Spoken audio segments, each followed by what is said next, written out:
Se você estivesse aqui agora, você morreria em menos de um segundo. Não é exagero, não é dramatização. É físico. A mais de 10.900 metros abaixo do nível do mar, existe um lugar onde a luz não chega, o calor não existe, e a pressão é tão absurda que esmagaria um submarino como se fosse uma lata de refrigerante.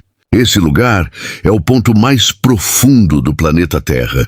E o mais assustador, nós conhecemos melhor a superfície de Marte do que conhecemos esse lugar. Hoje você vai entender exatamente o que acontece quando a luz morre. E no final desse episódio, você vai perceber que o verdadeiro terror não é o que está lá embaixo.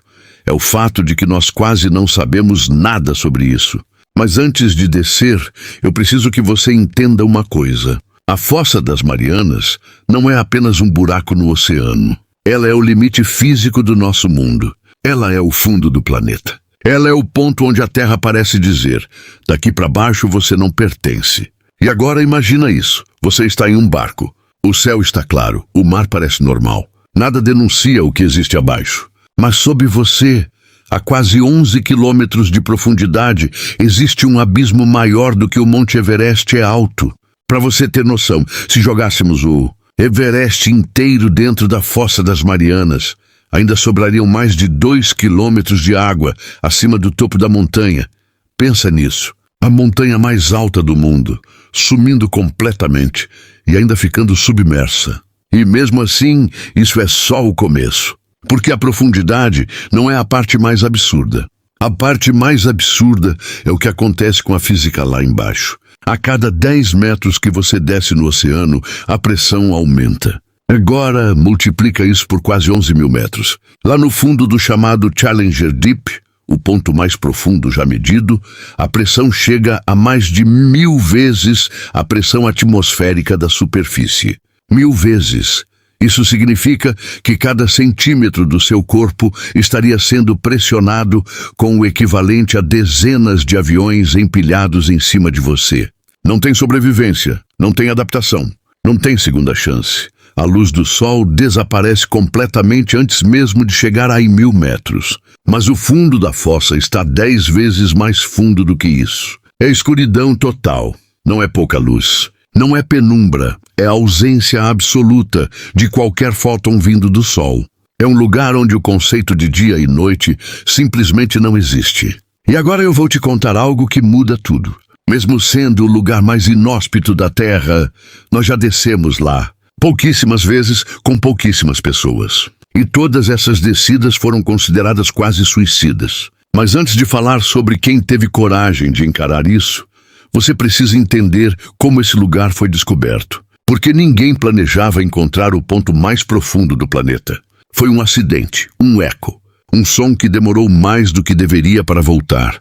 No século XIX, quando começaram a mapear o fundo do oceano com cabos e pesos, perceberam algo estranho. O peso descia e não tocava o fundo. Quando finalmente tocava, o número era absurdo, muito mais profundo do que qualquer coisa imaginada até então. Era como se o planeta tivesse uma cicatriz aberta. Mais tarde, com tecnologia de sonar, descobriram que não era apenas um ponto fundo. Era uma trincheira gigantesca, uma fenda na crosta terrestre criada pelo choque brutal de placas tectônicas. Uma placa sendo empurrada para baixo da outra, afundando, desaparecendo. Como se o próprio planeta estivesse engolindo a si mesmo. E exatamente ali está o Challenger Deep, o ponto onde a luz morre. Mas aqui vem a pergunta que começa a deixar tudo desconfortável. Se esse lugar é tão inacessível, se é tão hostil, se é tão impossível, por que ainda tentamos chegar lá? Por curiosidade? Por ciência? Ou porque existe algo lá que nos atrai? E no próximo bloco, você vai entender o primeiro momento da história em que o ser humano decidiu olhar para o abismo. E o abismo respondeu. Pensa nisso, sem computadores modernos, sem fibra de carbono, sem inteligência artificial, sem os sistemas de segurança que hoje parecem básicos. E mesmo assim, 2 homens decidiram descer até o ponto mais profundo do planeta. O nome deles, Jacques Piccard e Don Walsh. Eles entraram dentro de uma cápsula de aço chamada Trieste. E quando eu digo cápsula, não é metáfora. Era literalmente uma esfera de metal, com paredes grossas o suficiente para suportar o equivalente a milhares de toneladas de pressão tentando esmagá-los. Eles não tinham como escapar se algo desse errado. Não existia resgate. Não existia plano B. Se a estrutura falhasse, acabava ali. E mesmo assim, eles desceram. A descida levou quase 5 horas. 5 horas afundando, 5 horas ouvindo estalos. 5 horas, escutando o casco da nave se deformando levemente sob a pressão crescente. Cada metro mais fundo significava mais força tentando implodir aquela esfera. E aí aconteceu algo que quase terminou tudo. Durante a descida, uma das janelas externas sofreu uma rachadura parcial. Imagina isso. Você está a milhares de metros abaixo da superfície. A pressão já é centenas de vezes maior do que você pode suportar. E você escuta um estalo vindo da única coisa que separa você da morte instantânea. Não existe saída, não existe subir rápido. Subir rápido significaria descontrole. Eles continuaram. Porque voltar naquele ponto também era arriscado. Eles estavam comprometidos. E então, depois de quase 5 horas, eles tocaram o fundo. 10.916 metros abaixo da superfície. Silêncio absoluto. Escuridão total. Nenhuma referência. Nenhum horizonte, nada. E sabe o que foi mais perturbador? Eles viram movimento. Pequenas criaturas se mexendo na lama. Vida. Vida onde teoricamente nada deveria sobreviver, mas isso é assunto para outro episódio. O que importa aqui é o seguinte: eles ficaram apenas 20 minutos no fundo. 20 minutos no lugar mais profundo do planeta. E então começaram a subida. E sabe o que é assustador? Depois dessa missão histórica, ninguém voltou por mais de 50 anos. 5 décadas, o ponto mais profundo da Terra simplesmente ficou ali, intocado. Como se a humanidade tivesse olhado para o abismo e decidido que era melhor não insistir. Mas o tempo passou, a tecnologia evoluiu e um novo tipo de explorador surgiu. Alguém que não queria apenas provar que era possível, ele queria ir sozinho. E antes de falar dele, eu preciso que você entenda exatamente o que significa estar lá embaixo. Porque até agora estamos falando de números, mas números não assustam. O que assusta é imaginar. Então imagina isso, você está em um submarino especial. A luz desaparece por completo, depois de alguns minutos de descida. Você olha pela escotilha, nada. Você poderia estar com os olhos fechados, que daria no mesmo. O oceano vira um vazio negro. E quanto mais você desce, mais o casco começa a fazer pequenos sons. Estalos, pequenas vibrações. A estrutura ajustando milimetricamente sob toneladas de pressão. Agora multiplica isso por quase 11.000 metros. A água não está em volta. Ela está pressionando cada centímetro da nave com uma força absurda. É como estar no fundo de uma montanha de água. E qualquer erro mínimo significa implosão instantânea. Sem aviso, sem dor, sem tempo de reação. E é aqui que a coisa começa a ficar realmente desconfortável. Porque em 2012, alguém decidiu que 20 minutos no fundo não eram suficientes. Ele queria passar mais tempo, explorar, filmar, provar que o ser humano podia permanecer no lugar onde a luz morre. E no próximo bloco, você vai descobrir quem foi o homem que desceu sozinho e o que ele encontrou quando ficou completamente isolado no ponto mais profundo do planeta. E eu te garanto, a parte mais perturbadora dessa história não é a pressão, é o silêncio. 2012, mais de 50 anos depois da primeira descida histórica. O mundo mudou, a tecnologia evoluiu. Mas o ponto mais profundo do planeta continuava praticamente intocado. Até que um homem decidiu fazer algo que ninguém tinha feito antes. Descer, sozinho. O nome dele é James Cameron. Sim, o mesmo diretor de Titanic, o mesmo criador de Avatar. Mas antes de ser cineasta, ele sempre foi obcecado por exploração. E ele não queria apenas contar histórias sobre o oceano. Ele queria viver uma. Ele passou anos desenvolvendo um submarino experimental chamado Deep Sea Challenger. Uma máquina vertical, estreita, projetada especificamente para suportar a pressão absurda do fundo da Fossa das Marianas. E diferente da missão de 1960, ele estaria completamente sozinho, sem outro ser humano ao lado, sem conversa, sem troca de olhar, só ele e o abismo. A descida começou, e novamente horas afundando, horas em silêncio, horas vendo a luz desaparecer completamente. Depois de aproximadamente 1.000 metros, a última fração de luz solar sumiu. A partir dali, era só negritude total. A cabine era iluminada apenas por telas e pequenos painéis. Lá fora, nada, e conforme ele descia, a pressão aumentava exponencialmente. A cada metro, toneladas adicionais pressionavam o casco. Qualquer falha estrutural seria fatal. Não existia resgate possível naquela profundidade. Mas o mais perturbador não era o risco físico, era o psicológico.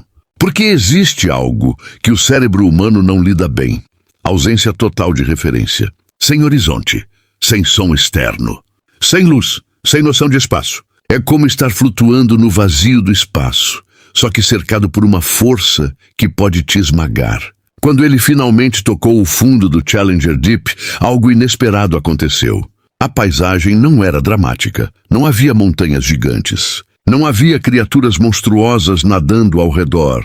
Era lama. Uma planície silenciosa, coberta por sedimentos finíssimos, poeira do oceano. Restos microscópicos de vida que levaram milhares de anos para cair até ali. E foi exatamente isso que tornou tudo mais inquietante. Porque aquele lugar parecia morto, mas não estava. Pequenos organismos viviam ali, microscópicos, resistentes, adaptados a um mundo sem luz e sob pressão esmagadora. Vida onde nada deveria viver. Mas então veio o momento mais estranho. Durante parte da exploração, os sistemas hidráulicos do submarino começaram a apresentar falhas, movimentos limitados, instrumentos instáveis. E quando você está a quase 11 quilômetros de profundidade, qualquer falha vira uma ameaça real. Ele precisava decidir, continuar explorando e arriscar, ou iniciar a subida imediatamente. E aqui entra algo que quase ninguém fala. Subir também é perigoso. O submarino precisava liberar pesos estrategicamente para voltar à superfície. Se o mecanismo falhasse, ele poderia ficar preso, sozinho no ponto mais profundo do planeta, sem possibilidade de resgate. Imagina isso, o mundo inteiro lá em cima, e você isolado, no fundo de uma fenda escura, esperando um milagre mecânico. Ele decidiu subir, liberou os pesos, e começou a ascensão lenta de volta à luz. Mas antes de sair daquele lugar, ele descreveu algo que arrepia. Ele disse que o fundo da fossa não parecia alienígena. Parecia desolado, como se fosse o limite final. Como se fosse um lembrete físico de que existe uma fronteira que talvez não devêssemos ultrapassar. E quando ele emergiu horas depois, o mundo celebrou. Mas algo ficou claro, nós conseguimos descer. Sim, mas nós não dominamos aquele lugar. Nós apenas tocamos e saímos. E aqui vem a pergunta que começa a mexer com tudo. Se a tecnologia já permite chegar lá, por que ainda exploramos tão pouco? Porque o fundo da fossa continua sendo um dos lugares menos mapeados da Terra. E no próximo bloco, você vai entender algo que muda completamente a forma como você vê esse abismo. Porque talvez o que está lá embaixo não seja apenas um buraco profundo. Talvez seja o ponto onde o planeta revela o quão pequenos nós realmente somos. E a sensação de insignificância pode ser mais pesada do que a própria pressão. Agora, eu quero que você faça um exercício mental comigo. Imagina que você está parado no ponto mais profundo do oceano. Não nadando, não caindo. Parado 111 quilômetros abaixo da superfície. Acima de você existe uma coluna de água maior do que a altura do Monte Everest. Você não escuta ondas, não escuta vento, não escuta a vida, porque o som quase não se propaga como você imagina ali embaixo. É um silêncio denso, pesado. Um silêncio que não é ausência de som, é ausência de mundo. E aqui está algo que quase ninguém percebe. A Fossa das Marianas não é só profunda, ela é isolada. É como se fosse outro planeta dentro do nosso próprio planeta. A maioria das pessoas pensa que o fundo do oceano é como um chão normal. Mas não é, é instável. É frio, a temperatura ali gira em torno de 1 a 4 graus Celsius. E a pressão chega a mais de 1.100 atmosferas. Isso significa que cada centímetro quadrado está sendo comprimido com mais de 1 tonelada de força. Agora imagina isso aplicado ao corpo humano. Sem proteção, sem submarino, sem equipamento, o que aconteceria? Muita gente pensa que você seria esmagado como em um desenho animado. Mas a verdade é ainda mais estranha. Seu corpo é majoritariamente composto de água. E água não é facilmente comprimida. Então você não seria achatado, você seria implodido. Os espaços cheios de ar, pulmões, cavidades internas, colapsariam instantaneamente. Não haveria tempo para dor. Não haveria tempo para reação. Seria imediato. Isso revela algo assustador. A vida humana não foi feita para aquele lugar. Em nenhum cenário, em nenhuma adaptação natural. Nós simplesmente não pertencemos ali, mas mesmo assim, descemos. E não apenas uma vez. Nos últimos anos, novas expedições voltaram ao Challenger Deep. Submarinos mais modernos, veículos não tripulados, robôs autônomos. E a cada descida, algo surpreendente é encontrado. Plástico. Sim, plástico, sacos, microplásticos, resíduos humanos, mesmo no ponto mais profundo do planeta. Isso muda tudo. Porque significa que não existe mais lugar intocado, nem mesmo onde a luz nunca chegou.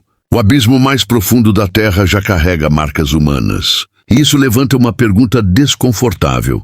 Se conseguimos impactar até o fundo da fossa, será que realmente entendemos as consequências disso? Mas existe outra camada ainda mais perturbadora. A Fossa das Marianas é resultado direto de um choque brutal entre placas tectônicas. A placa do Pacífico sendo empurrada para baixo da placa das Filipinas. Um processo lento, constante, implacável.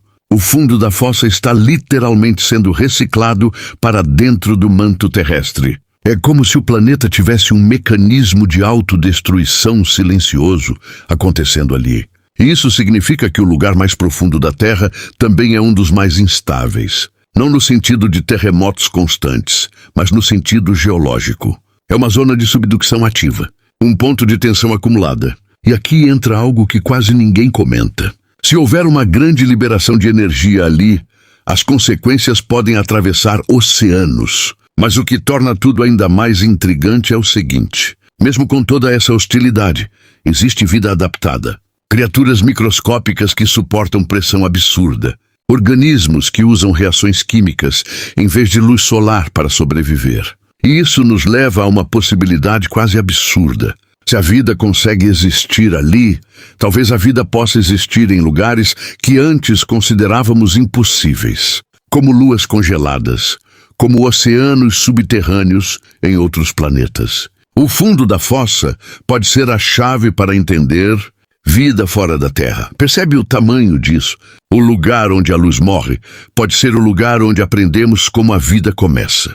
Mas antes de ir longe demais, existe algo mais imediato. Mais humano, do mais inquietante, porque toda vez que alguém desce ali, existe um risco real. E no próximo bloco, você vai entender por que alguns engenheiros dizem que explorar o fundo da fossa é mais perigoso do que ir para o espaço. E quando você comparar os dois, você vai perceber que talvez estejamos subestimando o verdadeiro limite do planeta. Deixa eu te fazer uma pergunta direta. O que é mais perigoso?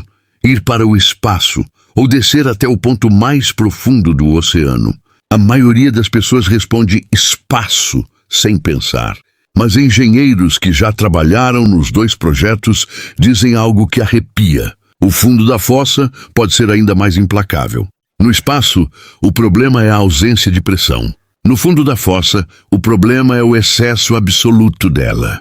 No espaço, se houver uma falha estrutural, o ar escapa. Na fossa, se houver uma falha estrutural, a água entra.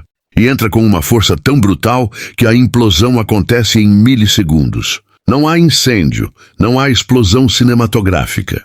Existe um colapso instantâneo. A estrutura simplesmente desaparece para dentro de si mesma. E isso não é teoria. Submersíveis já falharam em profundidades muito menores. Agora multiplica isso por quase 11 quilômetros. É por isso que cada missão ao Challenger Deep é tratada como um evento extremo. Cada parafuso é analisado, cada solda é revisada, cada sistema redundante é duplicado. Porque não existe margem de erro. Mas aqui está a parte que quase ninguém fala. O maior desafio não é apenas físico, é mental. Imagine ficar horas descendo, sabendo que qualquer falha é fatal. Imagine estar completamente isolado, sem janela com paisagem, sem movimento de referência, sem horizonte. O cérebro humano precisa de estímulos, precisa de referência espacial. E no fundo da fossa, você não tem isso. Você tem apenas instrumentos. Você confia cegamente em números numa tela. E se algo falha, você não tem como ver o perigo. Você apenas sente um som diferente, uma vibração inesperada, um silêncio mais pesado do que deveria. Isso mexe com a mente. Alguns exploradores relatam uma sensação estranha de pequenez. Não é medo tradicional, é insignificância. Como se você estivesse tocando um limite que não foi feito para você. E talvez seja isso que torna a Fossa das Marianas tão fascinante. Ela é um lembrete físico de que ainda existem fronteiras reais. Num mundo onde quase tudo já foi mapeado, fotografado, explorado, existe um lugar que continua sendo majoritariamente desconhecido. Mais de 80% do oceano ainda não foi mapeado, com alta resolução. E o ponto mais profundo dele é praticamente um mistério. Agora pensa nisso. Vivemos em um planeta coberto por água. Mas sabemos mais sobre a superfície de Marte do que sobre o fundo dos nossos próprios oceanos. E isso não é só curioso, é desconcertante. Porque o que está lá embaixo não é apenas profundidade. É um ecossistema extremo, é geologia ativa. É potencial científico gigantesco e, ao mesmo tempo, é um símbolo de limite. E aqui entra a parte mais forte desse episódio. A Fossa das Marianas não é apenas o lugar onde a luz morre. É o lugar onde a arrogância humana é colocada à prova. Nós podemos construir arranha-céus gigantes. Podemos enviar sondas para outros planetas. Podemos transmitir informação em milissegundos para qualquer lugar do mundo. Mas ainda precisamos de tecnologia experimental para sobreviver algumas horas no ponto mais profundo da Terra. Isso muda sua perspectiva. E talvez o verdadeiro impacto não seja a pressão, não seja a escuridão, não seja o risco. Talvez o verdadeiro impacto seja perceber que ainda existe algo maior do que nós, algo que não dominamos, algo que nos obriga a respeitar. E no próximo e último bloco, você vai entender por que o fundo da Fossa das Marianas pode ser considerado o verdadeiro limite físico da humanidade, pelo menos por enquanto. E quando você entender isso, você nunca mais vai olhar para o oceano da mesma forma. Agora, eu quero fechar esse episódio de um jeito que talvez mude para sempre a forma como você enxerga o planeta. Nós passamos os últimos minutos descendo, entendendo a pressão, o silêncio, a escuridão absoluta, o risco real, os homens que tiveram coragem de tocar o fundo. Mas aqui está a pergunta que realmente importa. Por que esse lugar mexe tanto com a gente? A Fossa das Marianas não é visível do espaço. Não aparece em cartões postais. Não é destino turístico. Ela não impressiona pelos olhos. Ela impressiona pela ideia. Ela é o ponto mais distante que um ser humano pode estar da luz natural. Pensa nisso. Se você estiver no fundo do Challenger Deep, você estará mais longe da luz do Sol do que um astronauta na Estação Espacial Internacional está da Terra. É o extremo oposto. Enquanto o espaço representa o acima, a fossa representa o abaixo. Dois limites, dois extremos. E o mais curioso, o espaço nos inspira. Mas o fundo do oceano nos inquieta. Talvez porque o espaço está fora e a fossa está aqui, debaixo de nós, silenciosa, oculta, esperando. E aqui vem algo que quase ninguém percebe. Quando falamos do ponto mais alto da Terra, falamos do topo do Everest com orgulho. É conquista, é superação. Mas quando falamos do ponto mais profundo, a emoção muda. Ela fica mais sombria, mais introspectiva. Porque o fundo não representa conquista, representa limite, representa a fronteira do suportável. E talvez por isso as descidas sejam tão raras. Não é só dificuldade técnica, é o peso simbólico. É saber que você está entrando num ambiente que não foi feito para você. É aceitar que ali você depende 100% de engenharia, 100% de cálculo, 100% de precisão, sem margem, sem improviso, sem heroísmo impulsivo. E aqui está o ponto que conecta tudo. O lugar onde a luz morre não é apenas uma localização geográfica, é um conceito. É o momento em que a natureza diz: daqui para frente você precisa merecer estar aqui. Cada descida é uma negociação com o impossível. Cada metro é um teste. Cada ruído no casco é um lembrete. Nós podemos tocar o fundo, mas não pertencemos a ele. E talvez o mais assustador não seja o que sabemos, é o que não sabemos. Nós mapeamos montanhas em Marte, exploramos crateras na Lua, mas o ponto mais profundo do nosso próprio planeta continua sendo, em grande parte, um mistério. Isso não te parece estranho? Vivemos sobre um mundo que ainda guarda segredos gigantescos, literalmente abaixo dos nossos pés. E aqui vai a reflexão final desse episódio. Talvez o verdadeiro limite humano não seja tecnológico, talvez seja psicológico. Talvez seja a coragem de encarar o desconhecido absoluto. Porque quando a luz desaparece, só restam duas coisas: a escuridão e você. E no próximo episódio, nós vamos descer ainda mais fundo. Mas dessa vez não vamos falar de geografia. Vamos falar do que acontece quando a pressão se torna tão absurda que pode esmagar submarinos como brinquedos. Você vai entender como a física entra em colapso, o que aconteceria com o corpo humano lá embaixo, e por que alguns engenheiros dizem que aquele ambiente é o mais extremo já enfrentado pela humanidade. Se esse episódio abriu seus olhos, o próximo vai apertar seu peito. Então se inscreve agora, porque essa série só está começando. E quando chegarmos ao final da temporada, você vai entender qual é o verdadeiro limite da Terra. E talvez o verdadeiro limite da humanidade. Nos vemos no EP 2, A Pressão que Esmaga Submarinos.